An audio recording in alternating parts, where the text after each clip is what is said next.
For the first time in Clash Royale history, the game is now in 3D.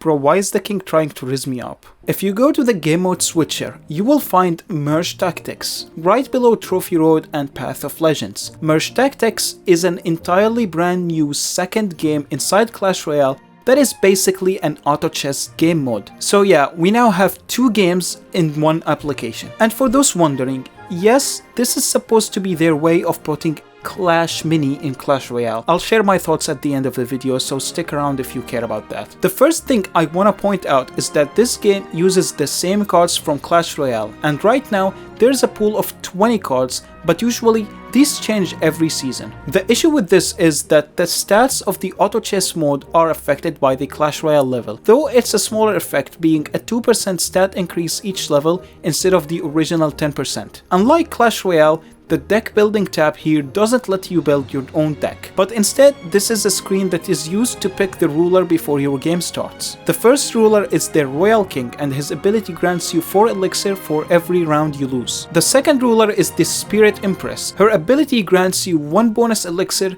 when you merge any troop. You might have noticed the levels on the rulers. Luckily, these so far are only served to unlock cosmetics. The game has 2 types of cosmetics, the first one being a skin that changes the appearance, or I guess the color of your ruler. And the second one is the cannonball that your tower shoots when dealing damage to other players. The game mode starts off by putting you against 4 other players, so it's a battle royale kind of gameplay where the last player standing wins instead of the 1v1 we are used to. And the game offers you the ability to spectate the other players to build up a counter strategy. For your side of things, you will be presented with 3 troops down there, and once you buy one of them, the choices will refresh. There is no such thing as a reroll button, and even if you complete the round, you will get the same troops that you have next one, so you gotta buy one of them. You could technically sell a troop that you don't want to keep, but you would have to sell it for 1 less elixir. So if it's 4 elixir, it will give back 3 elixir. This technically means rerolling the shop is a thing,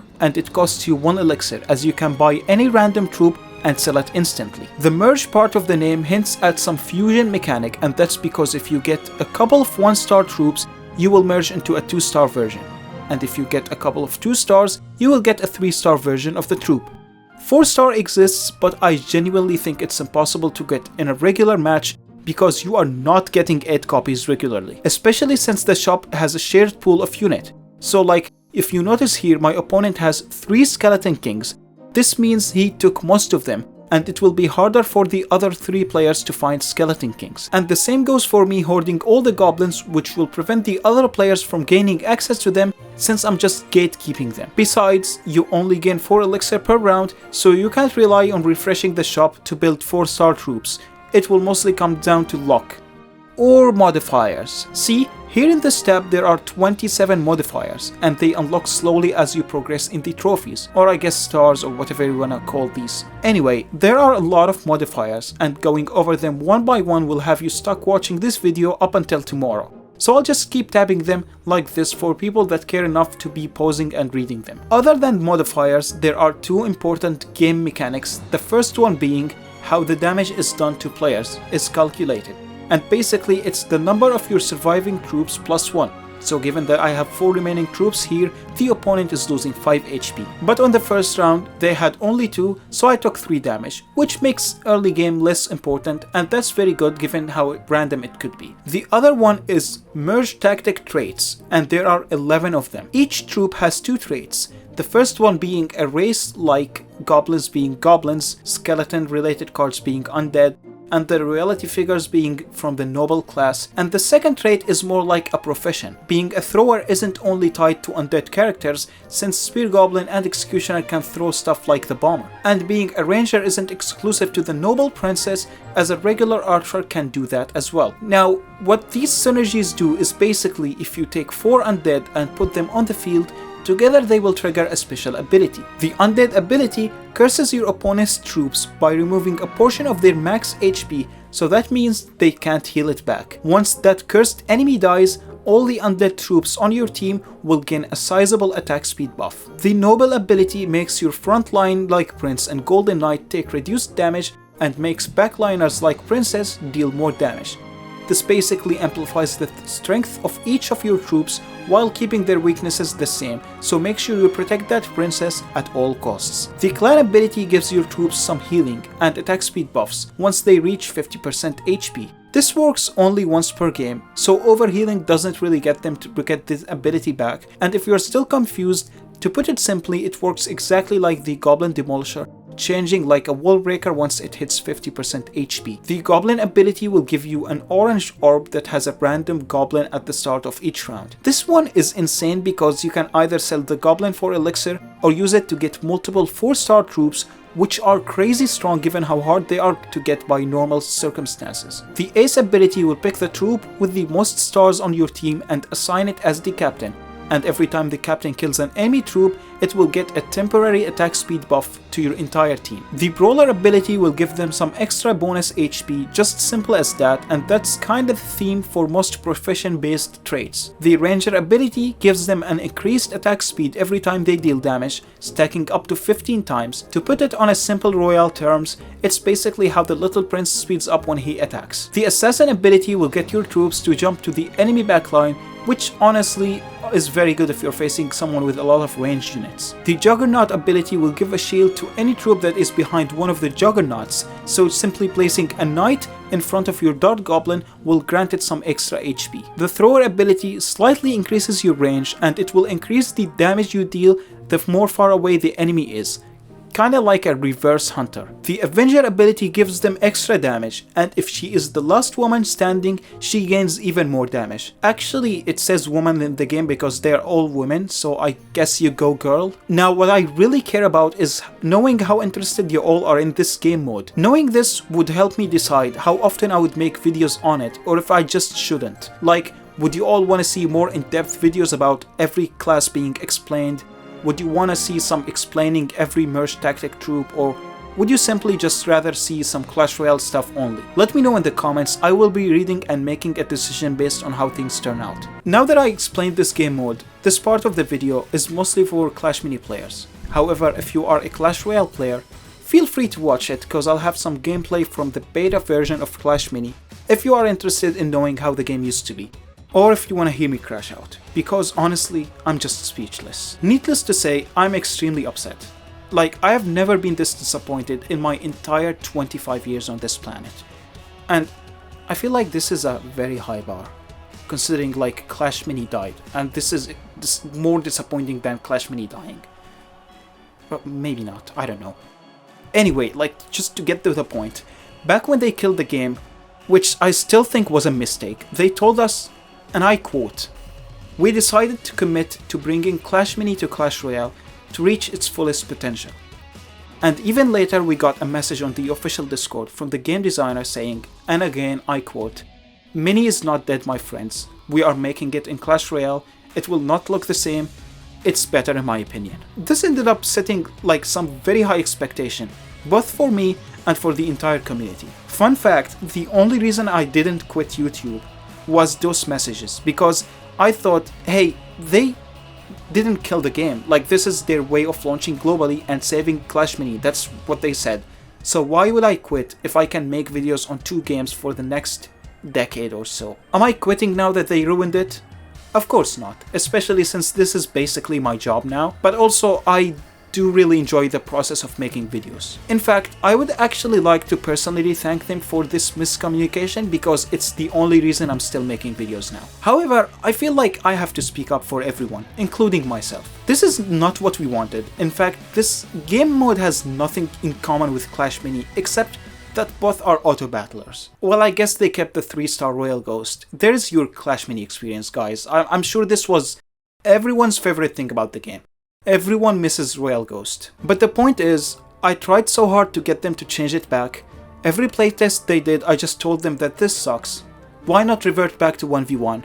Why not give us deck building? Why change the gameplay that was like already so good? As much as I loved the art style, I never really expected it to stick because it would be weird inside Clash Royale and because of app size. But you didn't really have to ruin the gameplay. It was good the way it was. Maybe it needed small tweaks, but it surely didn't need a complete overhaul. We had a meeting specifically for Clash Mini related stuff a couple of weeks ago, And their answer was basically something along the lines of, we realized that the original Clash Mini being ported to Clash Royale the way it was would not make any sense, and we had to do some changes. They wanted a completely different experience from Clash Royale to the point that 1v1 was removed. But this sucks because now it feels like I'm playing a single player game, because the match isn't 40 minutes long like other auto chess game modes and stuff, and there is no time to analyze opponents. No movement between rounds was also removed because they want to make sure it's not focused on positioning like how Clash Royale already is, but instead they wanted to focus on the aspect of building and upgrading a team. And they put a crap ton of RNG elements because they wanted an overall more casual and chill experience, given how in Clash Royale is so competitive that if I adjust my chair there is already a fucking wall breaker on my tower that lost me the game. Now, from a business standpoint, that might not be the wrong decision. I can't really say that they don't have a point.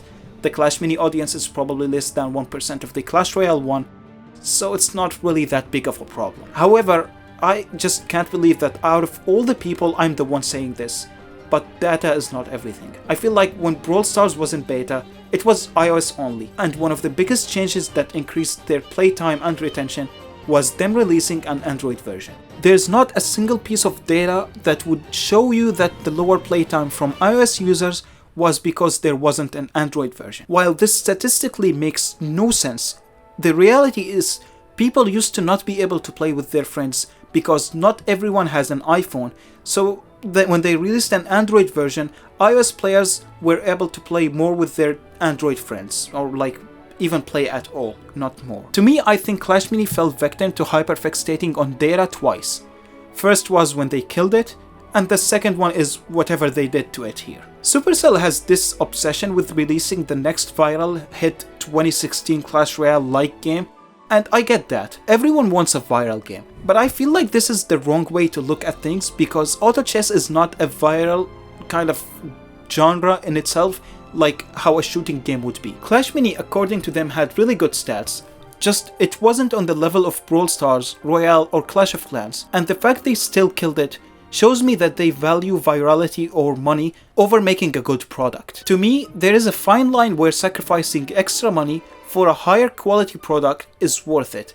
If not for the sake of your players, at least do it for the reputation of the company. I'm 100% sure Clash Mini would have been the best auto chess game out there and would have averaged 5 or 6 million bucks a month if it went global. Sure, it isn't the 25-30 million bucks that Clash Royale and Brawl Stars make, but I'm sure as hell it would have been profitable. Besides, if they released, they would have eventually changed something in an update that would have made the game mainstream worthy. Look at Brawl Stars. Its best day was after 6 years of its release, because the core gameplay was good, and that's really what matters in the end. But now, I low-key genuinely can't bring myself to take any beta game they release seriously anymore, because the bar is comically high that they are probably killing it. So why waste my time and get attached to something new and hurt myself over nothing? I guarantee many other players feel the exact same way and are left with very bad taste after they killed the game that was basically near ready. It was on the edge of releasing and they just killed it because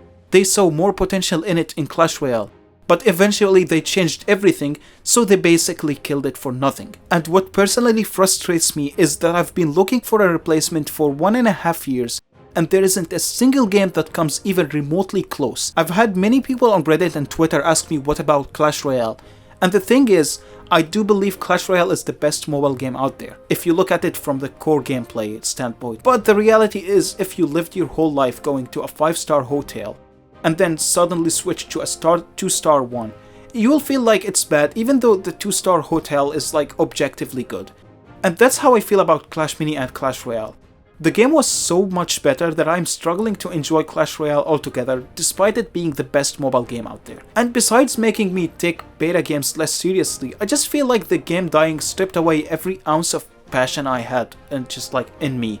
Clash Royale devs probably didn't notice this cause they didn't know me from Clash Mini days, but those that moved from Mini to Royale surely noticed that I've been asking less questions, giving less feedback, and overall when it comes to merge tactics discussions, most of my attention was directed towards asking why they changed/killed the game instead of actually trying to find solution for the problems that are in the current product itself. Funny part is, it even made working on videos harder because like the hidden stats videos was in the works for 1.5 months, when in reality it should have taken me 2 weeks maximum. I just adapted by starting multiple videos at once, so if I don't feel like working on the video number 1, I just procrastinate by working on video number 2 or 3. Either way, no one really wants to hear Mr. 200k views per video complain, because I definitely have it best out of all the other people, so I have no rights to complain. I just wanted to make this section because I think the Clash Mini community needs a spokesman, and to me, this felt like my responsibility to speak up for them. I just want to end things off by announcing, with a heavy heart, that the hashtag Save Clash Mini campaign was a complete failure. It's over, my dudes.